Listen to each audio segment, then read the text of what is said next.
return to Mark Willis and Road Dog Trucking News on Sirius XM's Road Dog Trucking Radio.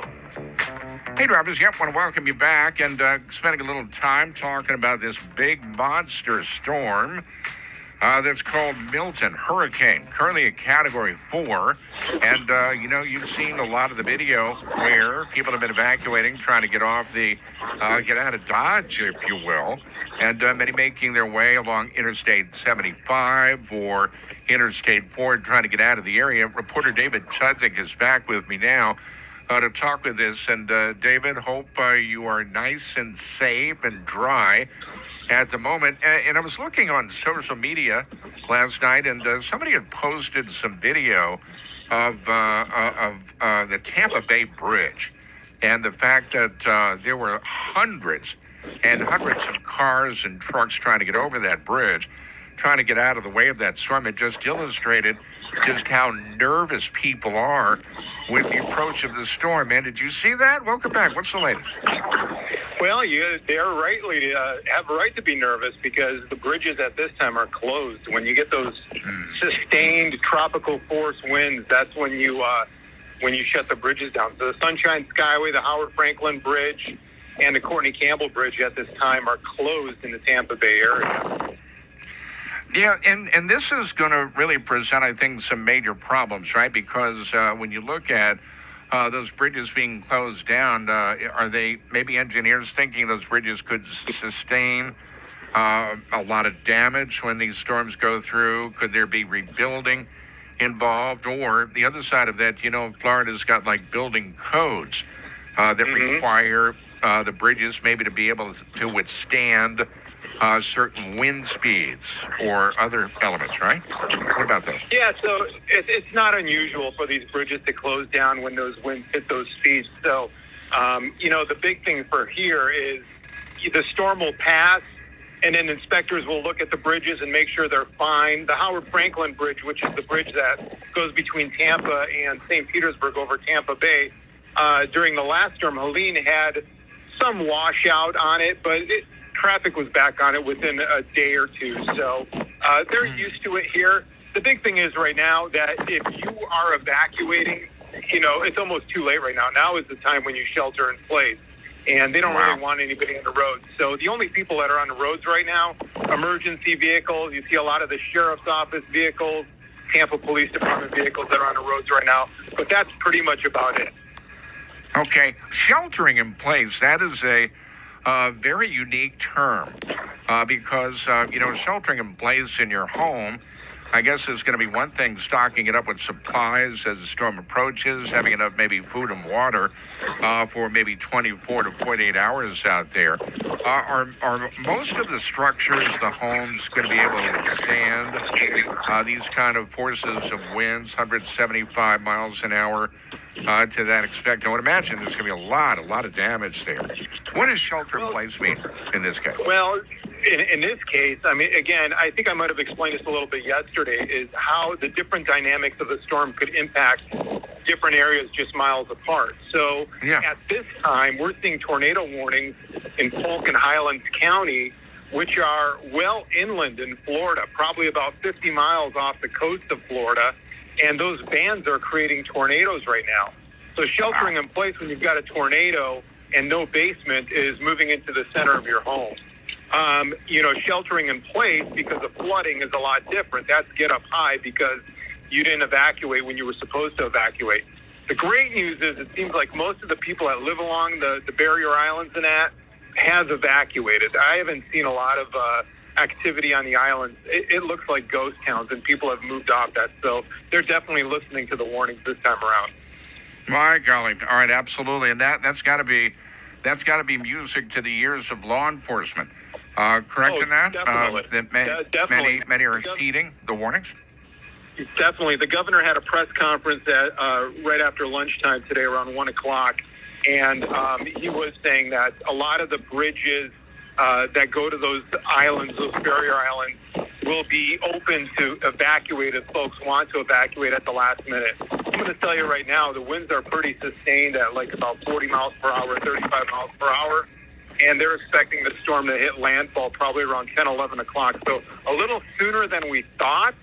was going to hit the coastline. But you just never know with these storms. And again, the area of landfall runs all the way down from just south of Sarasota all the way to Pinellas County in St. Petersburg. So, we still don't know. This storm is still about 100 miles off the coast of Sarasota. So we don't know which way it's going to go.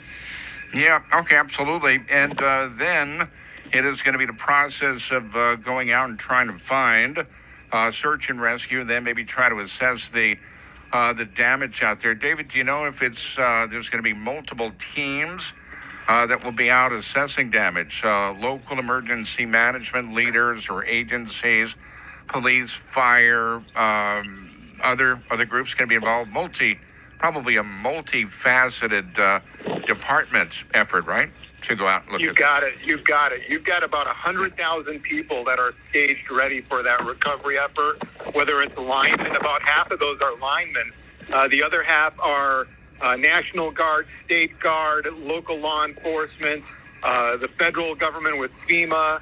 There's a whole bunch of agencies that are here preparing for this storm. So, we just hope for the best of it. You mentioned something earlier about the food and water in 24 to 48 hours.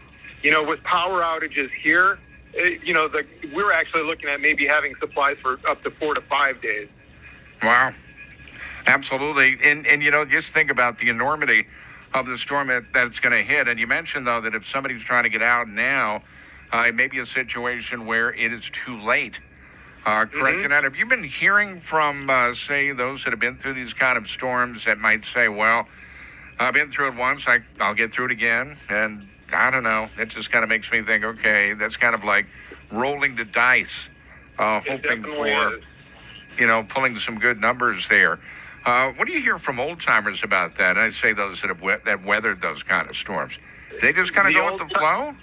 Yeah, they do. And even I've heard it from law enforcement. It was a couple of local officials down in Manatee County that said the same thing. They've been through so many of these that, they go with the flow. But, you just don't know what each storm brings. The big thing is that, you just got to be ready for each particular condition that you may be affected with. So if your house is starting to flood, maybe your neighbor across the road has got a little higher area. So you start knocking on their door. You should be not talking to those neighbors now to say, hey, I might be coming over here because I might have water coming into my house in an hour or two. And maybe you're up 5-6 feet. That could make all the difference in the world. But hopefully those people have evacuated from those areas where they should have evacuated from. Now, I know that you've lived in that area for a number of years now. When you get storms of this magnitude that are coming in, is it a long, drawn-out process for those waters to recede? How long could those waters just stick around, in other words, for lack of a better phrase? Well, a lot of it is flash flooding. So a lot of it could come and a lot of it could leave right away with the tide and move out with the tide, especially on the coastline. But a lot of the places that are inland, you're talking 30, 40 miles that maybe have flooding in a residential area. That water can sit there for several days. We had a area around a dam in Manatee County where they had water for a couple of weeks, and they can get out for a while. So you just got to be ready for that. I would imagine, too, that then you're going to get the mosquitoes with stagnant water. And that's going to bring in West Nile. Florida critters. There's the mosquitoes are probably the least of the problem. So, there are other things that are floating around there. And especially when a storm is moving over at night, that's really when you don't want to be outside in this stuff. Yeah. You don't want to see Wally Gator coming on through there. And that's certainly going to bring them up, man, from the surface. All right, David, hold on. I got to do the commercial thing.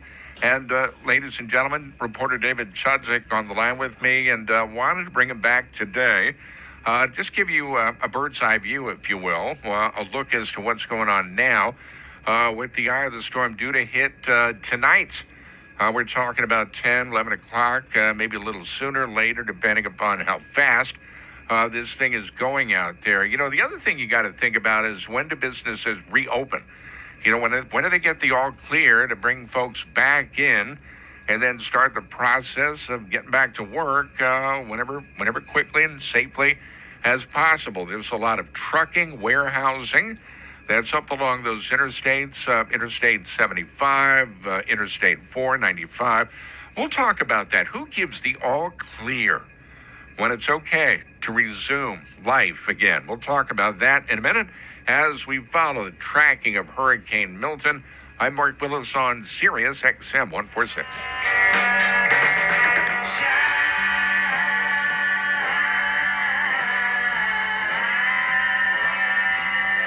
Mark Willis and Road Dog Trucking News on Sirius XM's Road Dog Trucking Radio.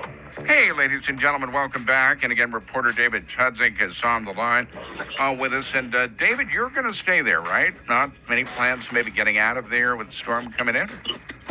Yeah, I'm in an area that's got pretty good elevation. I'm about 20 feet above sea level, so and several miles from the coast. So I have evacuated my home, which is in the evacuation zone in Tampa, but I've made arrangements to be away from where there's any flooding. Okay. I know that your beautiful bride, is in the news media, and she probably has been working round the clock getting ready for this. You probably haven't seen her since last week, right, based on the storm? Wow. Well, the interesting thing is that she went up to Helene, up to the Big Bend area of North Florida. So it is a lot of that, just, hey, hi, bye, walking by each other. And it's interesting times we're living in, that's for sure. Oh, no question about that. You know, and now some of the real work is going to be getting underway once the storm goes on through. And you mentioned that there's going to be a tremendous amount of repair people. I mean, everybody's going to be in there trying to get some semblance of normalcy back to that area to help people get on their feet. But in reality, many people may not be able to rebuild right away. They may not be able to get back on their feet. This may be something that maybe pushes them out of the state of Florida to go somewhere else. I think the emotional toll is going to be quite devastating for some with the enormity of this storm. Our local leaders talking about how there will be counseling available, somebody to talk with to help navigate through this. I mean, it's a big deal. It's a really big deal, not only from the damage, safety standpoint, but the emotional part of this as well, right? Yeah, I haven't heard anything about counseling, but you know what it is folks in Florida really bounce off each other and help each other out. And that's been a big difference in this storm is neighbor helping neighbor, especially when you had something like getting some of that debris out of the front yards of homes in Pinellas County. It was getting that stuff out of there, getting it to a landfill. Also, the first things that you're going to see on the response to this depend, no matter how big it's going to be. We know there's going to be power outages. We know there's going to be damage. There's going to be flooding. You're going to see law enforcement escorts, and you'll see, 25, 30 trucks, power line crews that are going in there to reestablish power. And it's kind of like we talk about with power outages, the old days of calling your power company to say, hey, my lights are out, I need to rescue. Yeah. That doesn't happen anymore. They know where the power is out. They know where to go to, and that's where they head to. And it's certainly going to be helping those areas that really need the help. My big worry is there's a lot of rural areas off the coastline that are more inland that might be impacted by this as we're seeing these tornado warnings. And, when are they going to get to those folks? If you're living on an area where you've got maybe 20 to 50 acres and, one source of power coming in, that's going to be the bigger problem. But the response to this is usually pretty quick. As soon as it's safe for them to get out there, that means storm passed and winds calm down a little bit, they're on it right away and nonstop. Yeah, absolutely. So we're talking about what local sheriffs, police, local fire. There's going to be regional county emergency management officials, and hearing reports that the governor, Ron DeSantis, has activated the National Guard as well. Correct? All hands on deck scenario. Correct. I think he said it was either 3,000 to 5,000 those National Guardsmen that are stationed in the area and ready to respond. And so, the other thing you're going to see a lot of is, we mentioned yesterday in our discussion, the gas stations. So right. Some gas stations did get gasoline overnight, but today is a little different story because again, when the conditions get bad, you're not going to be riding trucks that are hauling gasoline around in these winds and these storms. So they assured us that the supply is there at the port of Tampa and Port Manatee, and that as soon as it's safe to do that, those trucks will be out and running. The kind of effect of that is obviously you're going to have some shipping that's been halted because of this, so there might be delays on stuff after that.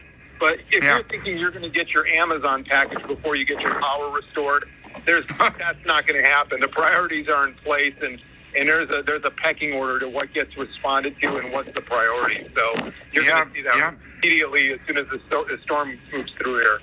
Yeah, that's an interesting point about that package may not absolutely get there overnight.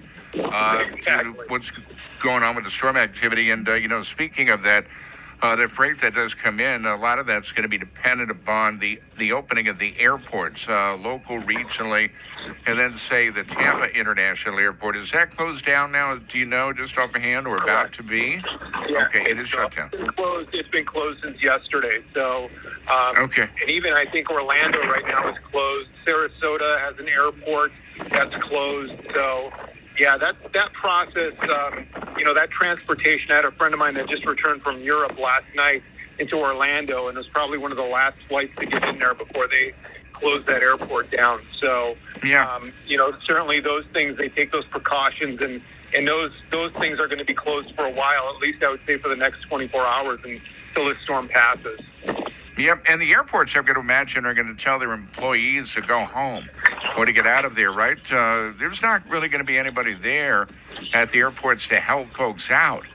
No, the only thing you're seeing at the airport is that people are using the parking garages to get their vehicles off the ground level. So, the parking lots at the airport are packed, but that's locals that are parking their cars there to avoid water. The city of Tampa has done the same thing with their municipal parking garages.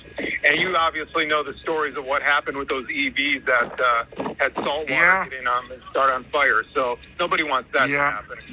No, absolutely. Yeah, we talked about that, those EVs bursting into flames with that salt water thing going on. David, be safe, man. Thank you very, very much for joining me on the show. And all the best, man. Always in news. And thank you very much. I'll reach out to you again. Most importantly, all the best and stay safe, my friend. We'll do it again. All right. Thank you very much, Mark. Take care. All right, very good. That's David Chudzik, reporter. That is in the Tampa Bay area right now.